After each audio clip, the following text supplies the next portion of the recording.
Overthinking का मतलब है किसी चीज़ पर ज़रूरत से ज़्यादा सोचना, ऐसे सोचना जिसमें एक्शन ना के बराबर हो और सोचने से कुछ फ़ायदा भी ना निकले। एग्ज़ाम्पल्स में हम बात कर लेते हैं फ्यूचर्स के रिज़ल्ट के बारे में सोचना, दूसरों के कहने पर सोचकर अपने काम को डिले करना। यह एक रिपीटेटिव और बहुत ही बेकार थॉट प्रोसेस होता है जिसमें इंसान अपने इंटरनली माइंड से बहुत डिस्टर्ब रहता है। हम बात करते हैं ओवरथिंकिंग क्यों होता है। देखो, ओवरथिंकिंग होने के कुछ कॉमन कारण भी हैं। फ्यूचर का डर और अनसर्टेनिटी, पास्ट के गलत एक्सपीरियंस का असर और अपने आप पर बेफालतू का शक करना, खुद को दूसरे से कंपेयर करना, ज़्यादा सोचने की आदत अडॉप्ट करना। यह फैक्टर मिलकर सोचने का साइकिल क्रिएट करते हैं और इसी के कारण हमें ओवरथिंकिंग होता है। अब हम बात करेंगे ओवरथिंकिंग कैसे सॉल्व करें। देखो, ओवरथिंकिंग को सॉल्व करने के लिए बहुत सारे प्रैक्टिकल तरीके हैं, लेकिन जो मैं तरीका बता रहा हूँ इसे आप अपना सकते हैं। आपके माइंड में जो भी चीज़ हो उसे आप एक नोटबुक पर लिखें और उसको लिखने के बाद अपनी सोच ख़त्म करें।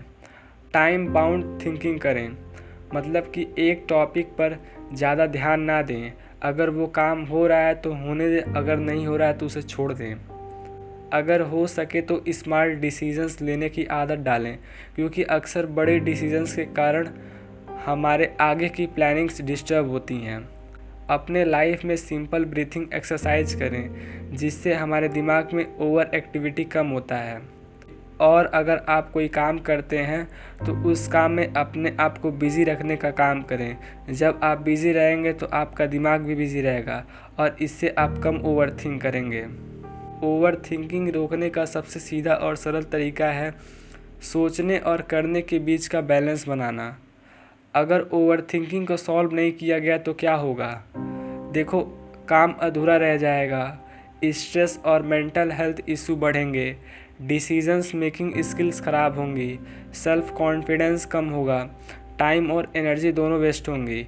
यह सब चीज़ें लाइफ के ओवरऑल प्रोसेस को निगेटिवली अफेक्ट करती हैं। कोई भी चीज़ होता है उसका एक फ़ायदा होता है और एक नुकसान होता है। दोनों चीज़ें अपनी अलग अलग पर्सपेक्टिव्स पे होती हैं। अगर हम फ़ायदे की बात करें तो प्लानिंग और रिस्क एनालिसिस में मदद मिल सकती है, अगर कंट्रोल में हो ओवरथिंक तो। बट अगर हम नुकसान की बात करें तो काम रुकता है और हमारी जो एफिशिएंसी होती है वो गिर जाती है, हमारी जो इमोशनल स्टेबिलिटी होती है वो बिगड़ जाती है। जब हमारी इमोशनल स्टेबिलिटी बिगड़ती है तो जो हमारा फिजिकल हेल्थ रहता है उस पर भी असर पड़ता है, जैसे कि हमें नींद ना आना, एंजाइटी होना। ये सारी दिक्कतें एक नॉर्मल इंसान फेस करता है।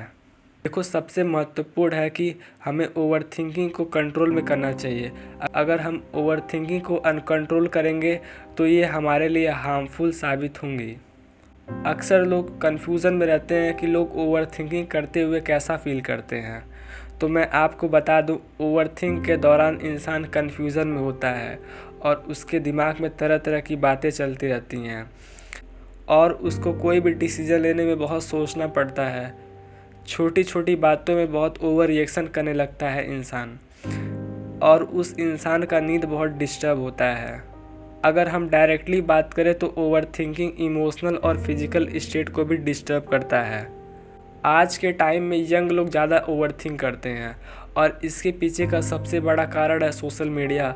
देखो, सोशल मीडिया में जो रील्स हम देखते हैं उससे हमारे सबकॉन्शियस माइंड में रील्स का इम्पैक्ट पड़ता है। वो चीज़ें हमें दिखती नहीं है बट वो इंटरनली हमें अफेक्ट करती हैं। जैसे कि एक छोटे टाइम के लिए हमें प्लेज़र मिलता है कि हाँ, हमने वो चीज़ें अचीव कर ली हैं। इसमें करियर प्रेशर और अनसर्टिनिटी का भी दिक्कत होता है। रिलेशनशिप एक्सपेक्टेशंस भी लोग करते हैं। Lack of experience in decision making, मतलब कि हम किसी भी डिसीजंस को लेने से पहले बहुत ज़्यादा घबरा जाते हैं